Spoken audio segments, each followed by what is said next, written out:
Gerak parabola ini termasuk ke dalam gerak dua dimensi. Kita sudah membahas gerak satu dimensi, yaitu gerak lurus beraturan, gerak lurus berubah beraturan. Nah, kali ini kita akan membahas gerak dua dimensi. Gerak dua dimensi pun kita pernah membahas satu jenis, yaitu gerak melingkar. Tapi dalam pembahasan kali ini kita masuk ke dalam gerak parabola. Nah, gerak dua dimensi itu berarti dalam arah sumbu X, horizontal, dan dalam arah sumbu Y itu ada perubahan di situ ya, ada perubahan posisi. Nah, teman-teman, untuk lebih jelasnya sekarang saya ambil contoh. Misalkan ada dua benda dengan ketinggian yang sama dari tanah, benda satu yang sebelah kiri dilepas. Jadi ini gerak jatuh bebas ke bawah. Benda yang dua ini dilempar ke kanan. Perhatikan, hanya ada kecepatan ke kanan. Nah, diberikan kecepatan konstan yaitu 2 meter per detik ke kanan. Apa yang terjadi? Kita akan lihat. Setelah 1 detik ini akan turun ke bawah. Ini setelah 1 detik ini akan miring ke sini. Lengkung. Lalu setelah detiknya 1 detik kemudian ini akan ke sini, lalu 1 detik kemudiannya lagi ini akan ke sini. Perhatikan ada hal yang menarik. Ini ke kanan kecepatan konstan, tidak berubah.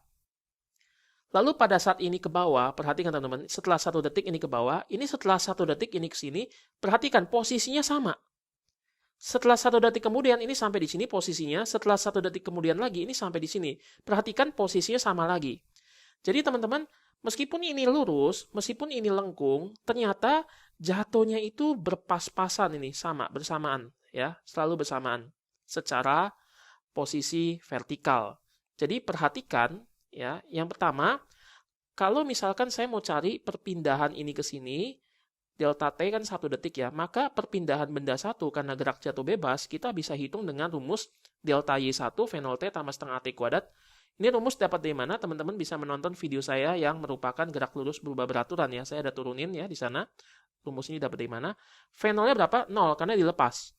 Berarti 0 tambah setengah kali, nah gravitasi anggap aja 10 ya. Ke bawah berarti minus setengah kali min 10 min 5 T kuadrat. Ini ke sini 1 detik, berarti 1 kuadrat. Berarti min 5, artinya 5 meter ke bawah. Sedangkan delta Y2, benda 2 ini waktu ke bawah sini. Nah, ini berapa nih turunnya? Turunnya juga sama, yaitu min 5. Bedanya adalah benda 2 selain dia turun, tapi pada saat yang sama dia geser ke kanan.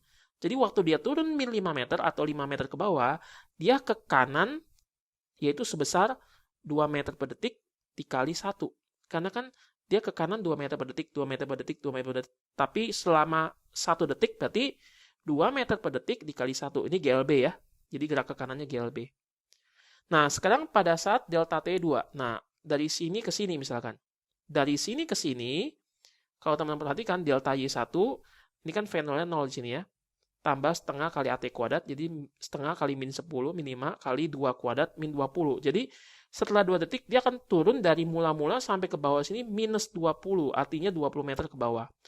Benda 2 juga sama, akan ke sini secara lengkung, tapi posisi turunnya juga delta Y2 adalah minus 20 juga. Bedanya adalah, selain dia turun, benda 2, dia gerak ke kanan. Ya, selain dia turun, dia ke kanan. Maka posisi di sini kan. Maka dia lengkung ke bawah sini. Nah, delta X itu berapa? Yaitu 2 meter per detik, 2 meter per detik, 2 meter per detik selama, ya dari 0 sampai sini ya selama 2 detik. Dan karena dia GLB, berarti 2 dikali 2, yaitu 4 meter. Jadi pindah ke kanannya 4 meter, pindah ke bawahnya 20 meter. Jadi kurang lebih teman-teman ini adalah benda 2 ini ya, itu adalah secara deskripsi sebenarnya gerak parabola itu seperti apa. Nah, kurang lebih bentuknya seperti ini. Nah, sekarang saya akan masuk ke eh, kesimpulannya sedikit gitu ya, sebelum kita masuk kepada penjelasan gerak parabola lebih mendalam. Benda 1 itu hanya GLBB, hanya ke bawah. Benda 2 secara sumbu X atau secara horizontal ke kanan gitu ya, GLB. Secara ke bawah atau sumbu Y secara vertikal itu GLBB. Kenapa? Karena ada gravitasi. Ada kecepatannya.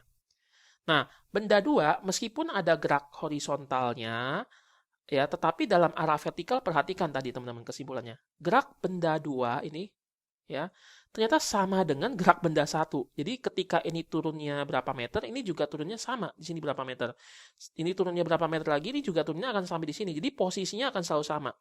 Jadi dalam arah vertikal, gerak benda 2 posisinya akan selalu bersamaan dengan gerak benda 1. Kesimpulannya, jadi gerak benda 2 dapat nanti kita analisis ya, atau kita analisis secara terpisah. antara gerak vertikalnya kita hitung masing-masing dan gerak horizontalnya kita hitung secara terpisah ya, asalkan T-nya sama. Jadi kalau 1 detik ini ke bawah, pada saat 1 detik yang sama dia ke kanan. Berarti di sini. Ya, atau dari sini setelah 2 detik. Setelah 2 detik dia turun ke bawah, pada saat 2 detik dia pindah ke kanan di sini. Ya kan? Maka dia menjadi di sini. Jadi yang menghubungkan gerak ke bawah dan gerak ke kanan itu yang sama apanya? Yang sama T-nya. Jadi ini prinsip ini penting sekali, T-nya sama ya teman-teman jangan lupa. Karena kan geraknya bersamaan. Saat dia ke bawah, pada saat yang sama dia ke kanan. Kalau dia ke bawah 1 detik, pada saat yang bersamaan dia ke kanan juga 1 detik. Maka dia pindahnya begini kan. Jadi T-nya sama gitu ya. Antara gerak vertikal dan gerak horizontal untuk benda yang mengalami gerak parabola. Oke, sekarang kita ambil satu contoh soal. Misalkan ada suatu benda ya didorong ke kanan diberikan kecepatan 3 meter per detik. Benda ini punya ketinggian dari tanah 20 meter. Nah, pertanyaannya adalah, hitunglah waktu yang diperlukan ini sampai ke bawah, lalu hitunglah jarak X ini. Nah, teman-teman, untuk mencari waktu ke bawah, itu teman-teman bisa analisa yang sumbu Y saja. Kenapa? Karena ini ke bawah, karena ada gerak lurus ke bawah ini kan.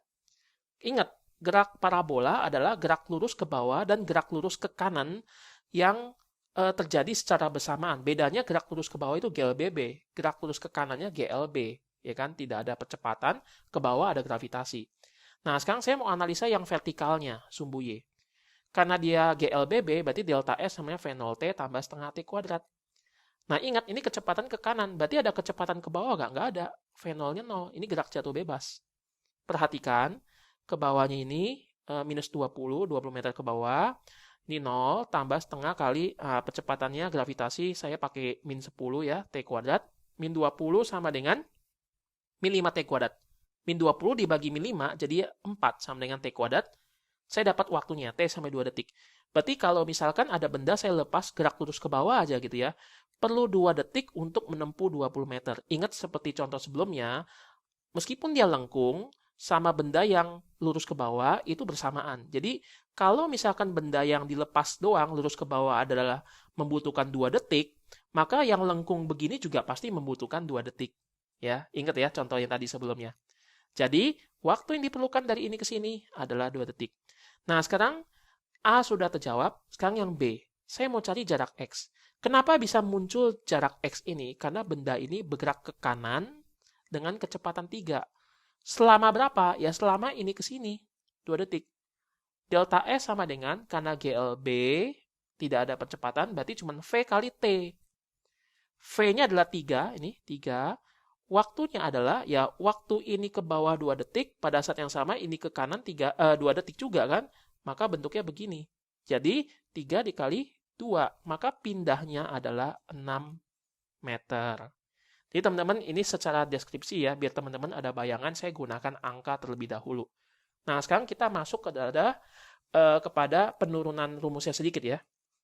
Jadi teman-teman kalau misalkan melihat, misalkan ini gerak parabola yang dari bawah menuju ke atas lalu menuju ke bawah lagi. Saya menggunakan angka terlebih dahulu sebelum saya nanti menurunkan rumusnya. Jadi misalkan ini diberikan 100 meter per detik. Anggaplah 100 meter per detik ya. Kencang sekali gitu ya. Nah, ini ada sudut elevasinya. Ini sudutnya 53 derajat ya. Lalu kemudian dia akan naik ke atas. Perhatikan teman-teman, kalau misalkan dia 53 derajat, ini saya bisa proyeksi mula-mula. Ini diproyeksi jadi 100 kali cos 53. Cos 53 itu 0,6. 0,6 kali 100, 60. Yang ke atasnya itu saya proyeksi 100 dikali sin 53, ke atas itu sin 53 0,8. Jadi 100 dikali 0,8, 80. Jadi, pada saat yang sama, 100 ini bisa kita pecah atau kita uraikan menjadi 60 meter per detik ke kanan, 80 meter per detik ke atas. Nah, teman-teman perhatikan. Saat ini naik, ini kan gravitasi akan mengurangi ini kan. Ingat GLBB. Gravitasi ke bawah berarti mengurangi ini 80 jadi 30 misalkan ya. Nah, tetapi 60 ini berkurang nggak? Tidak. Karena tidak ada percepatan. Jadi 60 konstan, 60. Lalu ini mulai naik lagi, gravitasi mengurangi lagi, nanti lama-lama dia stop. Kenapa dia stop di sini? Kenapa ini adalah Y maksimum? Kenapa ini adalah titik puncak? Karena dia udah nggak bisa naik lagi. Karena kecepatan ke atasnya habis. habis oleh gravitasi yang ke bawah. Sedangkan kecepatan ke kanannya tidak berubah. Ingat, kecepatan ke kanan itu tidak dihalangi. Jadi, gaya gesekan dari udara, hambatan udara itu diabaikan. Makanya 60 ini konstan terus. Sampai di sini 60 tetap ada, sampai di sini 60 tetap ada. Jadi yang berubah-ubah hanya kecepatan dalam arah sumbu Y karena gravitasi. Jadi ingat, ke atas 80, lalu di 70, 60, 50, 40, 30, 20, 10, 0. Begitu 0, gravitasi tetap tarik, maka akan muncul kecepatan yang ke bawah secara sumbu Y, vertikal ke bawah. Jadi saat di sini dia muncul kecepatan ke bawah min 10, sini min 20, min 30, min 40, sampai di sini nanti akan sama seperti ini, 80 ke bawah. Bedanya hanya ini ke atas, ini ke bawah. Oke, jadi ini adalah gambaran deskriptif ya. Gerak parabola itu mekanismenya seperti ini sebenarnya. Nah, teman-teman, misalkan saya mau menghitung nih ya. Ini kita coba-coba dulu ya sebelum kita menurunkan rumus. VT, ini untuk sumbu Y dulu, ke atas ya. Ingat kalau GLBB rumusnya ada VT sama V0 tambah AT. Ini V0Y ya. V0Y adalah 80 dikurang A-nya adalah ke bawah kan, berarti min 10 kali T. Nah, misalkan di titik C ini waktu diperlukan dari O ke C itu 5 detik. Berarti 80, nah T-nya masukin 5. 80 kurang 10 kali 5. 30, betul ya? Nah, 30 gitu ya. Nah, kalau begitu saya bisa hitung dong waktu yang diperlukan ini sampai di sini. Dengan cara apa? Di titik puncak ini VT-nya harus 0. Ini syarat nih ya. Nah, jadi kalau VT-nya ini adalah 0, sama dengan 80 kurang 10T, saya dapat T-nya. Jadi 10T sama 80, maka T-nya adalah 8. Jadi, kalau misalkan dalam gerak parabola, saya mau cari waktu yang diperlukan benda ini sampai di puncak, kita bisa menggunakan persamaan ini nih. VT sama dengan V0Y tambah AT ya, dengan menganggap VY-nya itu di sini 0. Kenapa? Karena habis. Kalau kecepatan nggak habis, berarti dia masih bisa naik dong, ya kan? Berarti syarat di titik puncak itu VY-nya secara vertikal kecepatannya harus 0. Nanti teman-teman akan dapat waktunya, ya. Oke, nah sekarang di sumbu X. Di sumbu X, VT-nya apa? Ya VT-nya cuman ya 60 ini tidak berubah. Ya karena dia GLB, konstan. Nah, bagaimana kalau saya mau cari kecepatan di titik ini, teman-teman? Ya, kecepatan resultannya, kecepatan totalnya. Di sini kan tadi 80 kuadrat, ditambah 60 kuadrat di Pitagoras di akar ya, dapat 100. Tapi kalau di sini udah nggak lagi. Kenapa? Karena 30 kuadrat tambah 60 kuadrat di akar bukan lagi 100 ya kan?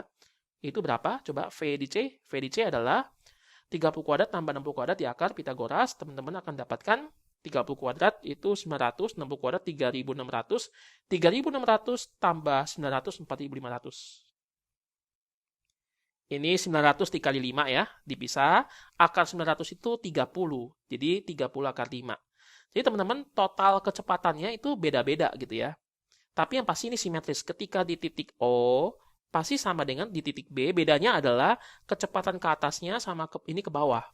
Ketika di titik C, ini di titik D ini sama nih. Ini ke atas 30, pasti ini ke bawah 30. Kenapa? Karena ketinggiannya sama. Karena simetris ya. Tapi ke kanannya selalu ke kanan dengan kecepatan 60, tidak berubah. Bedanya kalau di puncak hanya ada kecepatan ke sumbu X saja. Oke, sekarang kita akan menurunkan rumusnya. Nah, teman-teman, di dalam gerak parabola, ini tadi ada V0, ini sudut elevasinya alfa, ya. Tadi ya, ini cuma kecepatan ke kanan, begitu di sini, ini sama nih ya. Ini juga V0 yang tadi ya. Oke, nah ini V0 kali cos alpha tadi proyeksi, ini V0 kali sin alpha. Mengapa rumusnya begini? Teman-teman boleh menonton video saya mengenai trigonometri ya, sama gerak diagram benda bebas. Di situ saya ada membahas mengenai aturan proyeksi gitu ya. Nah ini Y max-nya, ini X max-nya ya, ini titik O, A, ini titik B. Nah teman-teman perhatikan lintasan O ke A dulu ya. Sumbu Y, GLBB. Tadi kita sudah tahu VT sama dengan V0Y tambah AT. Untuk mencapai titik puncak, di sini VT-nya harus 0, V-nya harus 0.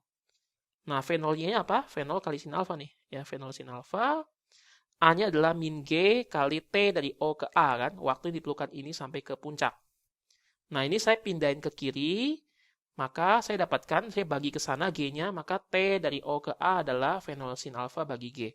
Ini adalah waktu yang diperlukan dari sini ke puncak. Jadi waktu diperlukan benda untuk sampai ke titik puncaknya.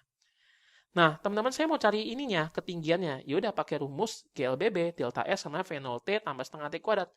Nah, fenol T-nya kan ini fenol Y ini kan, fenolsin alfa kan. Delta S-nya kan Y max nih.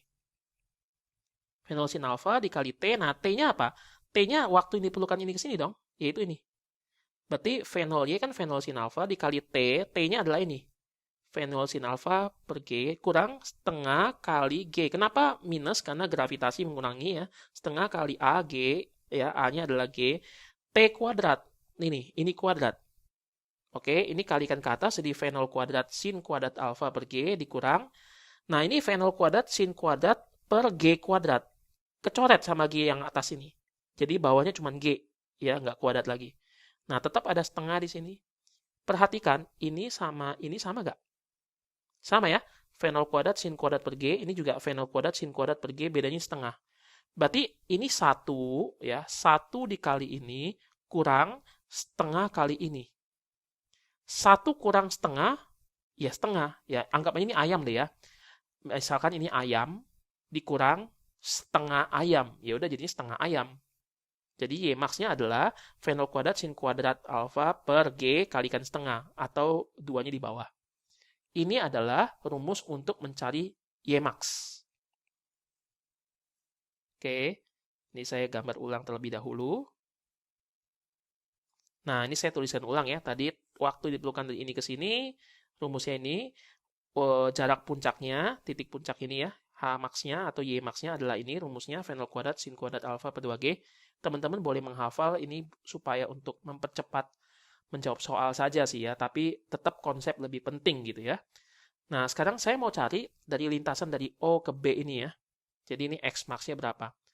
Nah, delta S sama dengan Vx ya, kecepatan ke kanan dikali waktu ini ke sini. Perhatikan Vx adalah ini, V0 cos alpha. Terus waktu dari ini ke sini adalah waktu ini ke sini tambah waktu dari A ke B, ya dong. TOA tambah TAB. Nah, waktu ini ke atas sama waktu ini ke bawah itu sama. Berarti tinggal dikali 2. Ya, dari O ke B sama aja waktu dari TO ke A. Itu 2 kali. Nih. Apa tuh TOA ini? Apa itu fenol cos? Ya, dari soal ya, fenol cos. Nah, tinggal dikalikan 2 dikalikan ini. Jadi kita akan dapatkan X max adalah fenol cos alfa dikalikan 2, fenol sin alfa per G. Berarti ada fenol kali fenol, dia fenol kuadrat. Ya, terus 2 kali sin alfa cos alfa per G. Nah, teman-teman perhatikan, dalam matematik trigonometri, 2 kali sin alfa cos alfa itu sama aja kita bisa sederhanakan menjadi sinus 2 kali sudut. Ini rumus dapat dari mana?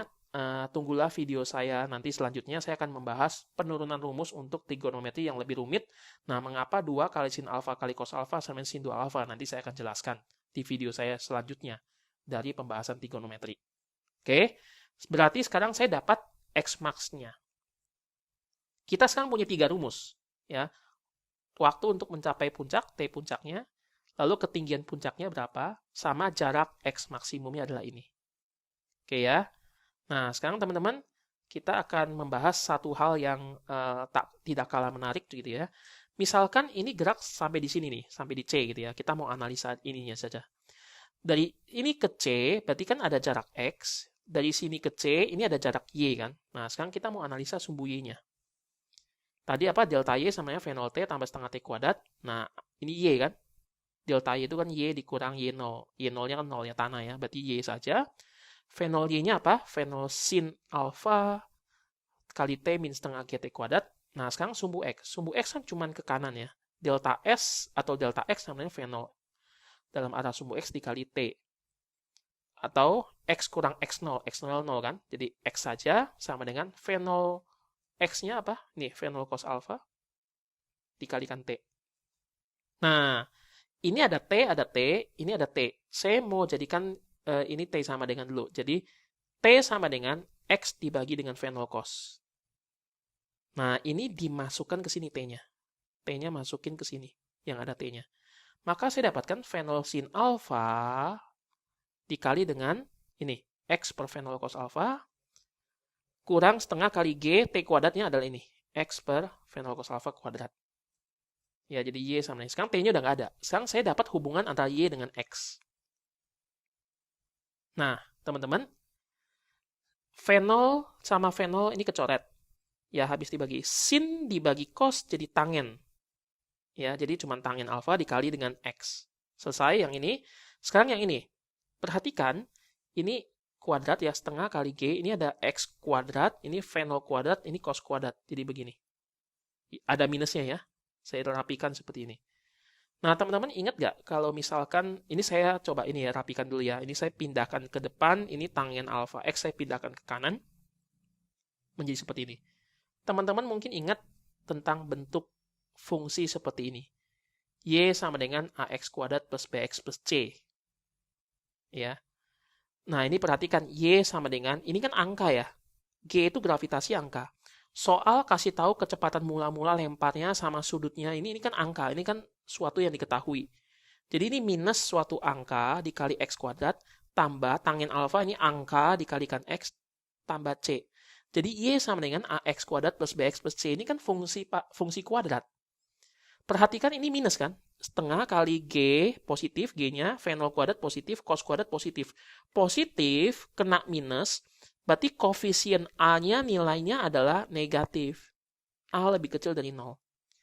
Lalu diskriminan, teman-teman boleh menonton video saya ya, itu mengenai fungsi kuadrat part C. Di situ saya sudah jelaskan mengenai hubungan A lebih kecil dari 0, A lebih besar dari 0, itu nanti pengaruh ke gambar grafiknya apa. Teman-teman silakan tonton fungsi kuadrat bagian part C-nya. Ya lebih mantap lagi kalau dari part A teman-teman menonton semuanya gitu ya. Konsepnya akan lebih kuat. Nah, ini karena A-nya negatif, lalu diskriminannya bagaimana hitungnya? B kuadrat min 4AC. B kuadrat ya, positif dikuadratin, ingat ini positif ya, kuadratin, min 4 kali A dikali C. C-nya 0 kan? Jadi cuma B kuadrat doang dong.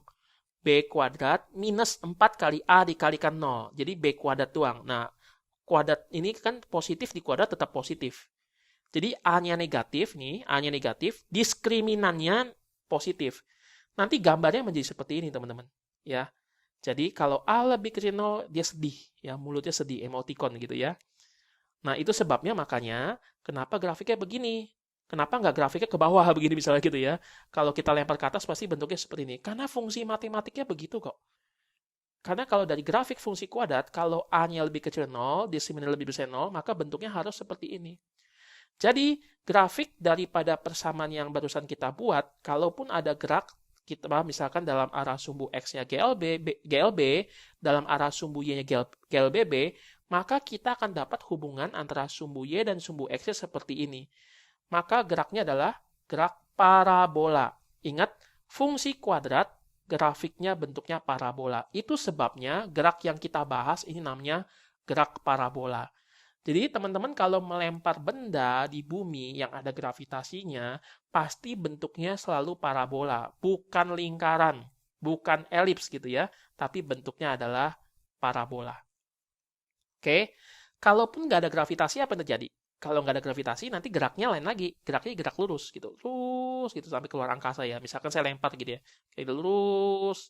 Jadi sumbu Y-nya GLB, sumbu X-nya GLB, maka dia akan geraknya akan lurus. Tapi karena ada gravitasi gitu ya, ini ke kanan tapi ketarik ke bawah makanya jadi lengkung gitu ya. Jadinya gerak parabola. Oke. Nah, teman-teman, terakhir sekarang saya akan membahas mengenai sudut ya.